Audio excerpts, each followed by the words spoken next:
안녕하세요. 정은영입니다. 오늘은 소비와 투자의 관계가 매우 밀접한 환율에 대해서 여러분 알아보겠습니다. 환율은 경제 뉴스에 엄청 많이 나오죠. 환율이 무엇인지에 대해서. 하지만 환율은 해외여행을 한다거나 직구나 수입 물가, 해외 투자까지 우리 생활에 직접 맞닿아 있습니다. 그래서 오늘은 환율을 우리 삶과 어떻게 연결해 보는지 살펴보도록 할게요. 돈의 국경 간 가격을 읽고 내 소비 투자를 조종하는 힘을 길러보도록 하겠습니다.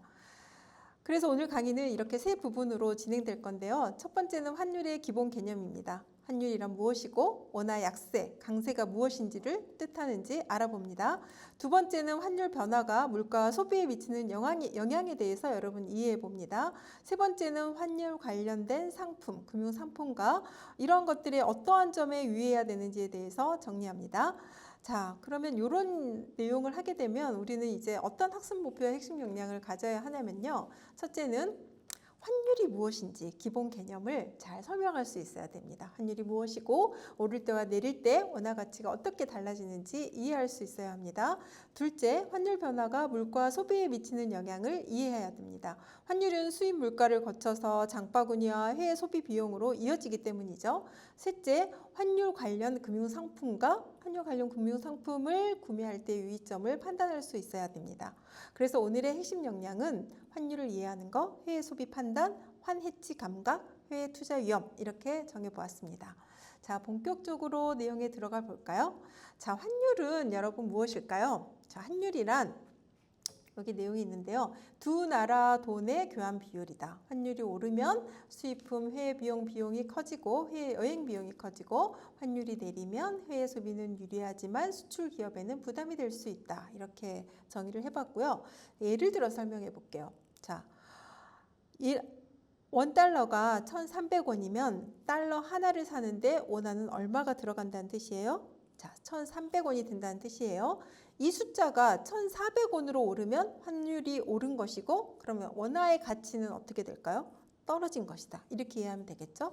그래서 여러분 환율이 오른다는 거는 우리 돈의 가치, 원화가 약세게 된다는 뜻이고 그렇게 되면 수입품과 해외 비용을 들여오는데 비용이 커지겠죠.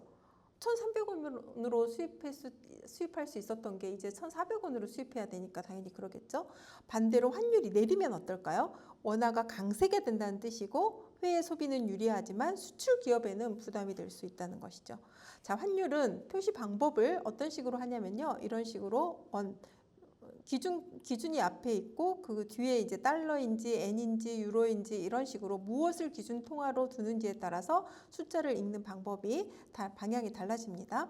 그래서 환율을 안다는 것은 무엇이냐면 내 돈의 이제 국내 구매력이 아니라 대외 구매력, 즉 해외에서 내 돈이 얼마나 힘을 가지는지를 읽는 일입니다.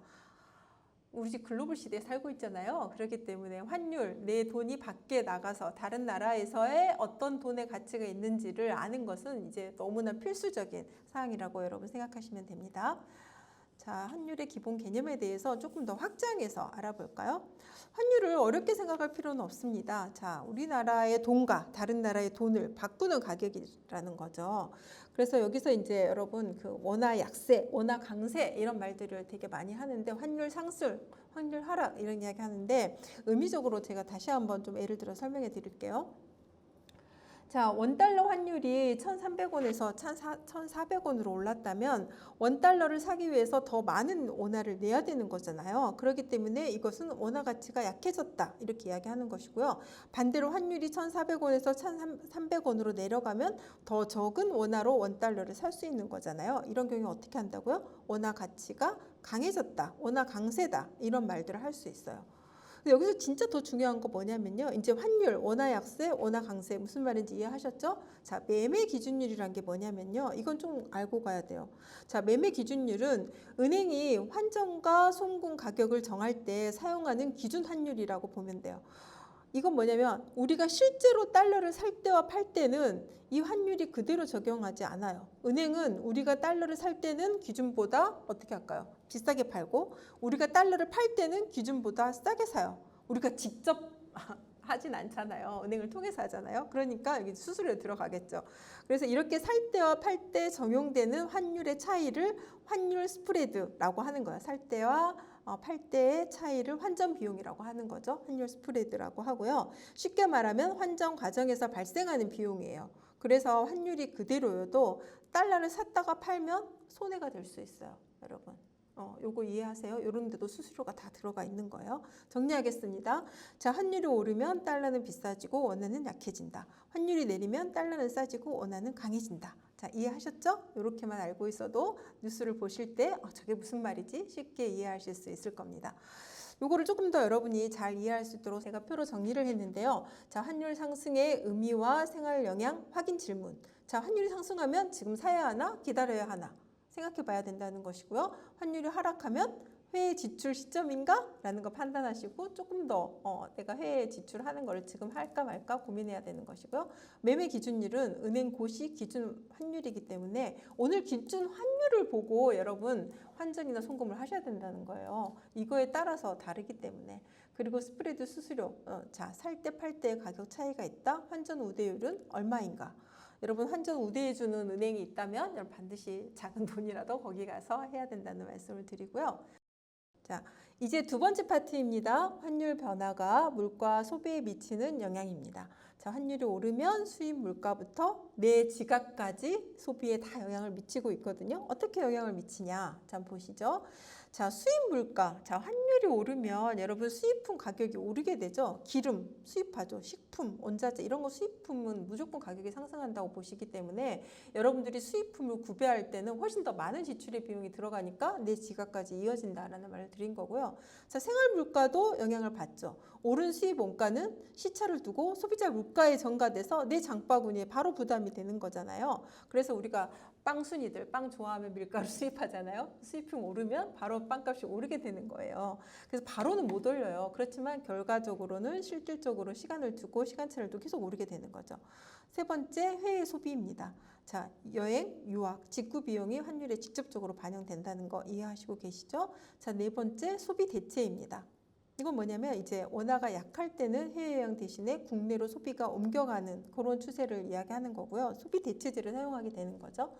자, 나는 수입된 올리브유만 아침마다 먹었다. 그런데 너무나 환율이 비싸다. 금리가 올랐다. 아니, 금리가 아니죠. 환율이 올랐다. 라고 하면 실제적으로 대체 상품을 국내에서 좋은 올리브유를 찾을 수 있다라는 거죠. 이런 이제 노력은 좀 하셔야 되고요. 그 다음에 이제 기업과 고용입니다. 자, 수출입 기업 실적이 임금과 일자리까지 간접적으로 모두 영향을 주기 때문에 환율은 물가 소비를 거쳐서 결국 나의 소비 지출에 굉장히 영향을 준다. 그래서 눈에 보이지 않는다고 해서 나의 삶과 무관한 것이 절대 아니라는 거 반드시 기억해 주세요. 자, 그래서 이제 다시 정리를 하자면 환율이 오르면 이것이 거기서 끝나지 않고 여러분 물가를 거쳐서 조용히 내 소비로 이어진다고 했죠. 그래서 다시 정리하면 환율이 오르면 수입 원자재 가격이 오르고 생산 유통 비용이 늘고 소비자 물가로 옮겨진다. 쭉 이해하시면 돼요. 그래서 이어지는 단계를 통해서 수입, 생산, 소비에 모두 다 영향을 주는 것이다. 그래서 환율 뉴스가 바로 물가와 연결해서 봐야 된다라는 뜻이에요. 그래서 환율이 어떻게 조정되고 올랐다라는 거 내가 뭐 외국에 나가고 해외 비용 쓰지 않고 직구도 사지 않아 라고 해서 무관한 거 아니에요. 결국에는 임금이나 모든 이런 경제에 영향을 주기 때문에 여러분 반드시 살펴야 될 그런 내용입니다. 자, 그래서 핵심은 환율의 방향이 내 소비 자산에 어떻게 영향을 주는지 계속 강조해 왔는데 다시 한번 살펴볼게요. 첫째, 물가 효과입니다. 환율이 오르면 수입 물가가 올라서 필수 소비부터 부담이 커집니다. 그리고 둘째, 소비 효과에 영향을 줍니다. 여행, 직구, 유학처럼 환율에 민감한 해외 소비 비용이 달라집니다. 그리고 셋째, 자산 효과입니다. 요거는 조금 좀 자세히 설명드릴게요. 자, 자산 효과는 해외 주식이나 또는 여러분 요즘에 해외 주식도 많이 구매하잖아요. 매매를 하잖아요. 그래서 해외 주식이나 해외 예금 같은 해외 자산은 가치가 환율에 따라 변하기 때문에 우리가 좀 신중하게 봐야 되는데요. 같은 자산에서도 환차익, 환차손이 함께 생깁니다. 이거를 좀 예를 들어서 설명을 해야 될 것 같아요. 설명해 볼게요. 자, 여러분이 만약에 미국 주식을 1,000달러치를 샀다고 해보겠습니다. 살 때 환율이 1달러에 1,300원이었으면 원화 가치는 얼마일까요?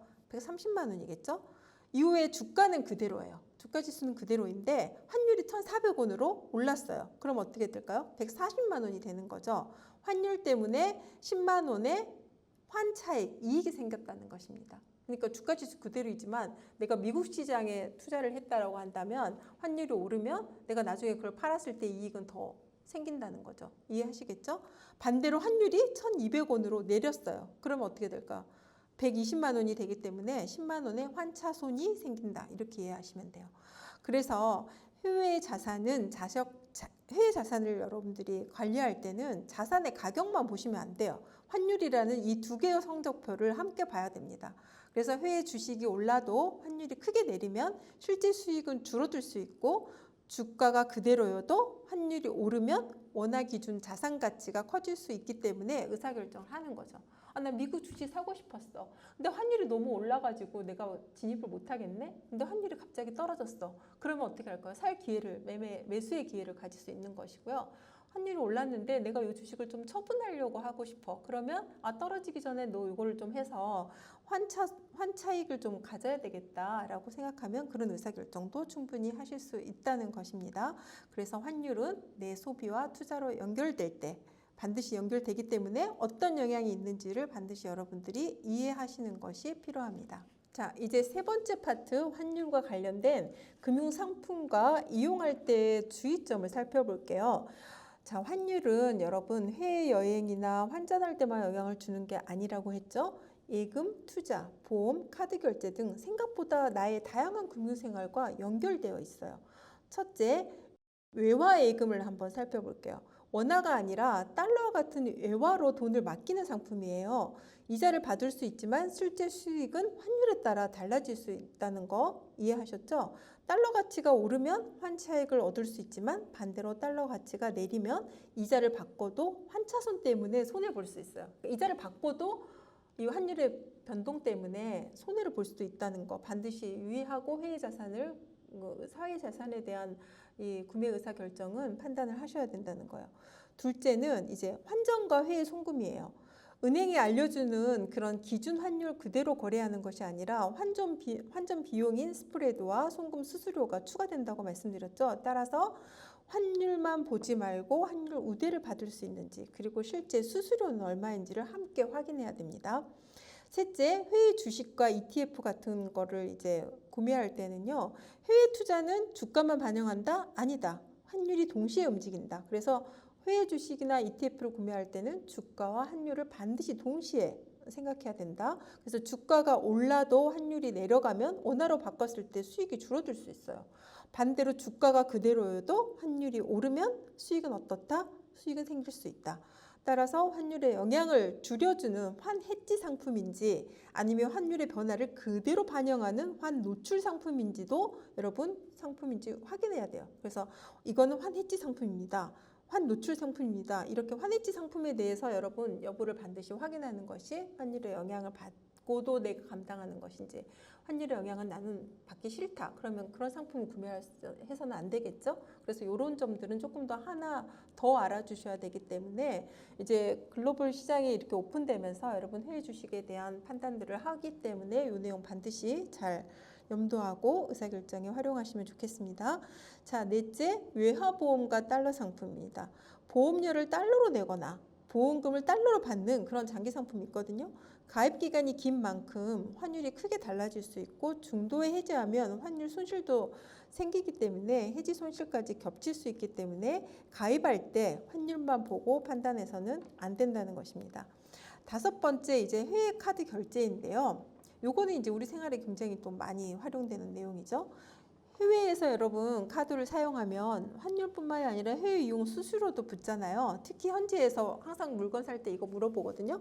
원화로 결제하시겠습니까? 물을 때 원화 결제 또는 DCC를 선택하면 추가 수수료가 붙어서 더 비싸질 수도 있어요. 그래서 대부분 원화가 아니라 현지 통화로 결제하는 것이 여러분 유리해요. 그런데 여러분 이거 물어보면 원화로 하시겠어요? 현지 통화로 하시겠어요? 그러면 갑자기 하다가 그냥 원화로 할게요. 이런 경우 있거든요. 그래서 현지 통화로 결제하는데 항상 유리한 건 아니지만 보통적으로 그렇다는 거예요. 그래서 정리하면 환율 관련된 상품은 무엇에 유의해서 우리가 의사결정을 해야 되냐? 자, 이 상품의 어느 부분에 환율이 적용되는지, 환율이 움직이면 내 수익과 비용이 어떻게 달라지는지를 먼저 확인해야 됩니다. 그래서 환율은 수익을 더해주기도 하지만 예상하지 못한 손실과 비용을 만들기도 하기 때문에 상품마다 환율이 붙는 방식과 비용이 다른 점 반드시 이해하셔야 됩니다. 자, 그래서 환율 상품을 고르기 전에는 세 질문을 던져야 됩니다. 첫째, 이 상품은 환율에 얼마나 노출되어 있나? 자, 원금과 수익이 환율에 연동되는지 확인하는 거 다시 한번 여러분 잘 생각하셔야 되고요. 두 번째, 환 해지가 되어 있는 상품인지 아닌지가 중요합니다. 해지형은 환 변동이 있을 때 그런 어떤 이 리스크를 줄여주지만 비용이 들고, 비해지형은 환율을 그대로 떠안게 되는 것입니다. 그래서 이런 의사결정은 사실은 쉽지는 않아요.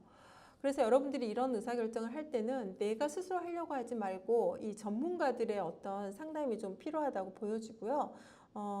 아무리 전문가의 상담이 중요하다고 해도 여러분이 무슨 내용인지는 알고 있어야지 전문가하고도 상담이 되는 거거든요. 그래서 최근에 굉장히 글로벌 시장도 복잡하고 알아야 될 것도 많아서 스스로가 모든 걸 의사결정하려고 하지 말고 전문가의 상담이 필요하던 시대가 됐다. 그런데 전문가 상담을 잘하기 위해서라도 여러분은 기본적인 것은 알고 있어야 좋은 질문을 할 수 있잖아요. 여러분 AI 요즘에 많이 활용하시죠? 그런데 AI에게는 어때요? 좋은 질문을 해야 좋은 대답을 받을 수 있어요. 내가 어느 정도 기초는 알아야지 AI에게 물어보죠. 근데 이런 것들 잘 모르면 좋은 질문을 할 수가 없기 때문에 좋은 답변을 받지 못합니다. 그래서 이런 것들은 기본적으로 여러분 알고 계셔야 돼요.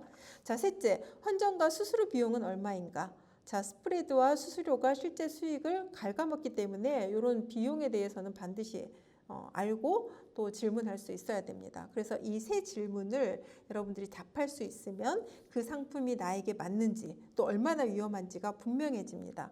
그래서 환율과 관련된 이런 환율 상품은 표면에 보여지는 수익률보다 환위험과 비용을 반드시 함께 고려해야 됩니다. 이런 것들 고려하지 않으면 내가 예상했던 수익보다 훨씬 더 적을 수 있어요. 그리고 예상했던 비용보다도 훨씬 더 많을 수도 있거든요. 그러면 여러분들의 재무 계획에 맞지 않게 되잖아요. 그래서 이런 질문들 반드시 환율 상품 고르기 전에 요 세 가지 질문 반드시 던져보도록 하겠습니다. 자, 그러면 이제 우리가 질문을 던졌는데요. 실전 환율 관리. 자, 환위험을 줄이는 네 가지 규칙. 뭐 이런 게 좀 있어야 여러분들이 실제 나의 생활에 잘 적응하고, 이제 규칙을 준다는 건 뭐냐면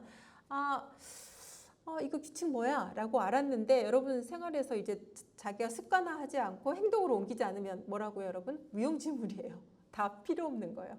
그래서 이런 규칙을 여러분들이 알고 이제 실천해 보는 것이 매우 중요합니다. 자, 하나씩 알아볼게요. 첫째, 분할 환전입니다. 이거는 큰 돈을 한 번에 환전하지 말고 여러 번 나누어서 평균 환율로 위험을 줄일 수 있는 방법이에요. 그래서 살아가면서 나는 그런 거 신경 안 쓰고 한꺼번에 해도 되는 사람이다 라고 판단하시면 모르겠지만, 아무리 돈이 많다고 해도 여러분 줄일 수 있는 건 줄이면 더 돈에 대한 사용을 훨씬 더 좋게 할 수 있잖아요. 그래서 이런 팁을 좀 알아가시죠. 한 번에 몰지 말고 나눠서 환전하자. 그러면 적어도 쏠림 현상은 없고 평균 환율로 위험을 줄일 수 있다. 자, 두 번째, 우대율을 확인하는 것입니다. 자, 은행과 앱마다 환전 우대율이 다르기 때문에 비교하는 것만으로도 비용을 아낄 수 있어요. 귀찮아서 안 하는 경우가 너무 많아요. 근데 우리가 이 재무 행동 그 심리를 보잖아요. 그러면 대부분 지식을 몰라서도 있지만 아는데도 귀찮아서 안 하는 경우가 진짜 많고요. 귀찮아서 안 해가지고 여러분 실제 손실을 보는 경우가 너무너무 많거든요. 그래서 이 귀차니즘을 여러분 이겨내 보십시오. 네. 세 번째는요, 목적과 기간을 구분하는 것입니다. 소비용의 외화인지 투자용의 외화인지를 나눠서 관리해야지 여러분 이걸로 헷갈리지 않아요. 네.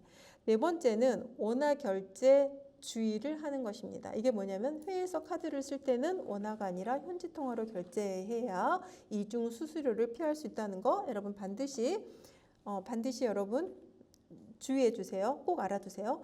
그래서 좋은 환율 관리라는 것은 환율을 정확히 예측하는 것이 아니라 이렇게 위험을 여러분 나누는 습관을 내 몸에 체화시키는 거예요. 맞히려고 하는 거 어렵거든요. 맞히려 하지 말고 나눠서 해보는 거죠. 아, 내가 이때 들어가면 한 번에 그냥 더 할 거야. 요거는 어떻게 보면 욕심일 수 있거든요. 그래서 위험을 나누는 습관을 항상 가지도록 해보시죠. 자, 다음은 이제 환율 변화에 따라서 행동이 달라질 수 있어요. 그래서 선생님이 요거 행동, 환율 변화별 행동을 어떻게 하면 되는지 조금 더 정리해서 임팩트하게 정리를 한 내용이니까 한번 보시죠. 자, 환율 상승기에는 내 행동은 어떻게 해야 된다? 해외 지출을 미루고 분할 환전을 하자. 환율이 하락기에는 내 행동은 어떻게 해야 된다? 필요 외야를 미리 확보하고 검토하자. 자, 해외 소비를 해야 되는 상황에 난 어떻게 행동해야 된다? 카드 현지 통화를 반드시 결제하고 수수료가 있는지 확인해야 된다. 해외 투자를 내가 하려고 한다? 어떤 행동을 해야 된다? 환 해지 여부가 있는지, 그 상품은 그런 건지, 환 노출의 비중은 어느 정도인지를 반드시 점검해야 된다. 내가 외화를 보유해야 된다 라고 할 때는 어떤 행동을 해야 된다? 목적과 기간에 맞게 관리해야 된다. 쓸 돈과 굴릴 돈을 썩지 않도록 하는 게 중요해요. 여러분, 쓸 돈을 가지고 막 목돈이라고 생각하고 투자를 해버리고, 투자할 돈을 가지고 소비용으로 하면은 굉장히 목적에 맞지 않는 의사결정을 하게 되는 것이죠. 그래서 이렇게 나의 어떤 상황에 따라서 환율 변화별 행동의 지침을 여러분들에게 제시했습니다. 이제 여러분 해야 될 건 뭘까요? 알았어요. 그러면 어떻게 할까요? 반드시 습관화하고 그다음에 그런 것들을 행동으로 옮기고, 그 행동이 이렇게 쌓이잖아요. 그러면 나중에는 생각하지 않아도 내 몸에 이렇게 습관화돼 가지고 아주 좋은 금융생활 습관이 배이게 되는 것이죠. 이게 여러분 장기적으로 가면요, 어마어마한 여러분들에게 큰 자산이 될 것입니다. 여러분 반드시 여러분 꼭 유념해 주세요. 자, 제가 앞에서 말한 요거를 다 이 환율 점검표에 넣어놨어요. 그래서 여러분들이 요런 표를 이제 내가 직접 하는 어떤 생활 습관용으로 이렇게 만들어 놓으시는 게 중요한데요. 자, 해외여행과 그다음에 유학 이런 경우에는 이제 관련된 통화가 뭐 달러, 유로 이렇게 쭉 있겠죠. 그래서 환율이 오르면 비용이 늘어나니 분할 환전과 그다음에 시점 조정을 해라, 검토해라 라고 만들었고요. 그다음 해외 직구와 구독을 할 때는 어떻게 한다? 주로 달러로 결제를 한다고 봤을 때 결제액에 대한 변동을 알아보고 현재 통화로 결제해라. 해외 주식과 ETF를 사게 된다라고 할 때는 환차익과 환차손이 내 영향이 있는지를 살펴보고 환해지의 여부를 반드시 점검해라.